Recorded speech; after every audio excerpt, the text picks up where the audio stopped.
In this session, let us understand the drawbacks of the programmed IO method to make this transfers to peripheral device to the main memory, and examine another method which is called interrupts to make this transfer. How interrupts are better than programmed IO. Okay.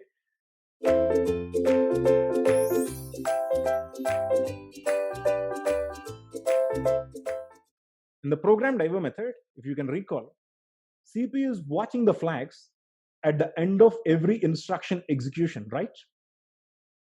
In the main memory, CPU is executing the instruction one by one. Okay, first instruction will be fetched, decoded, executed.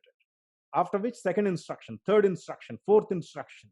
Similarly, CPU will fetch, decode, execute every instruction. But here the problem is, CPU will also have to look at the flags. Okay, there is input flag, there is output flag. If one of the flags are set, that means that either input device or output device is ready to make a transfer, right? When it is ready to make a transfer, then it should suspend the program and it should make this transfer. Fine, we know that. But here the problem is, the CPU, after executing the current instruction, rather than going to the next instruction directly, it is wasting some time to watch the flags. Okay, flags will not be set all the time. Okay, flags will not be set all the time. Let us consider an example and understand how time waste it is for the CPU to watch the flags. Okay, I am going to take an example of 1 gigahertz CPU. CPU speed will be measured in gigahertz. What is 1 gigahertz? 1 gigahertz is equal to 10 power 9. 1 gigahertz is equal to 10 power 9. Meaning, provided CPU will be able to execute 10 power 9 tasks per second, right? Let us say these are instructions. A 1 gigahertz CPU, provided it will be able to execute 10 power 9 instructions per second. Okay. But is CPU potentially using this 10 power 9 clock cycles per second? No, in fact, not. Why? Because at the end of each and every instruction, CPU will halt. At the end of the second instruction, CPU is going to watch the flags. Third instruction, CPU is going to watch the flags. So here, let us understand that every instruction will take one nanosecond. Okay, CPU is going to spend a nanosecond to watch these flags. If you can understand this, half of the CPU time is wasted simply in watching the flags, right?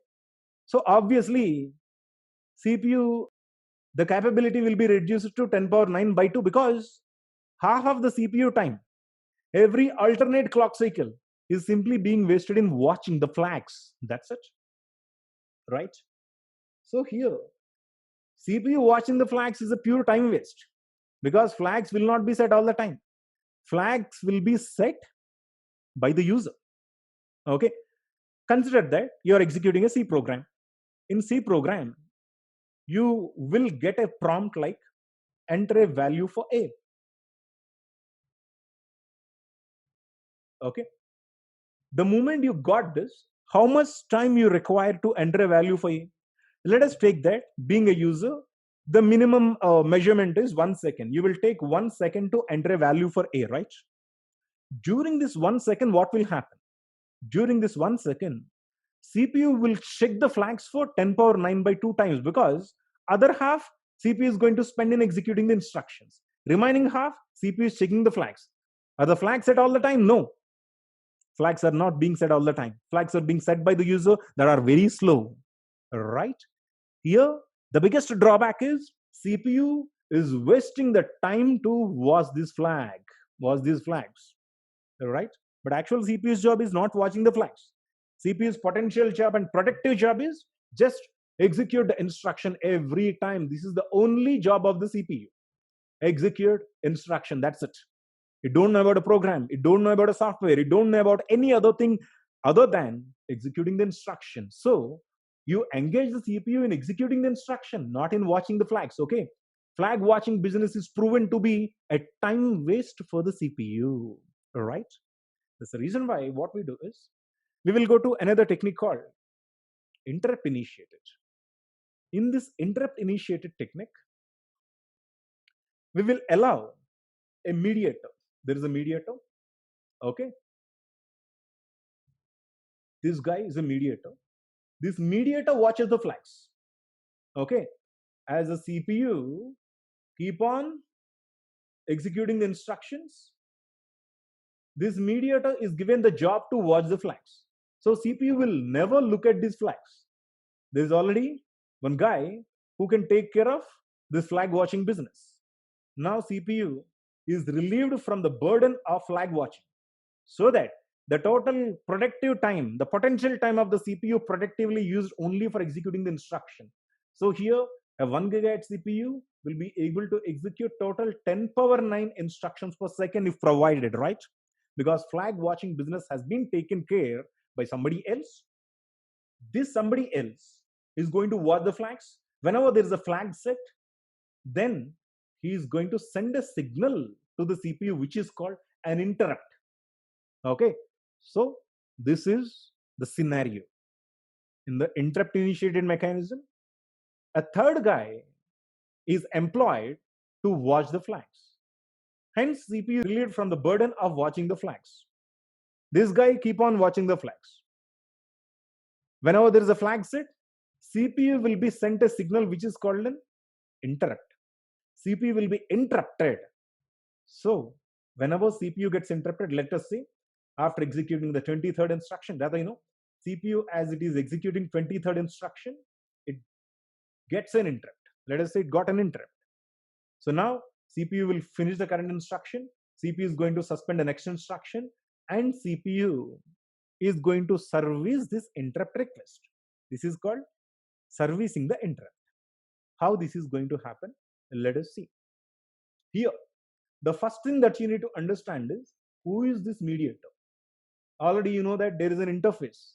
In the system, if you want to communicate with the peripheral devices, we employed an interface, because we know why interface is used, because there are lots of differences between CPU and peripheral devices.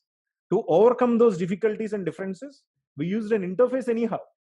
Anyhow, an interface is used to communicate with the peripheral devices. Obviously, the requests are coming only from the peripheral devices in this case, right? Because a transfer need to be made only in between peripheral device and the main memory henceforth. So what we do is, we give the job of flag watching business to the interface itself. So here in this case, interface watches the flags and CPU keeps on executing the instructions. But whenever there is a flag set, CPU will be interrupted. During the interrupt, try to understand, very important to understand. Whenever there comes an interrupt, at the very moment, of course, CPU will be executing one instruction. CPU is on executing one instruction. CPU will never suspend the current instruction. Understand? CPU can never suspend the current instruction. That is, the 23rd is being executed. Okay? There comes an interrupt.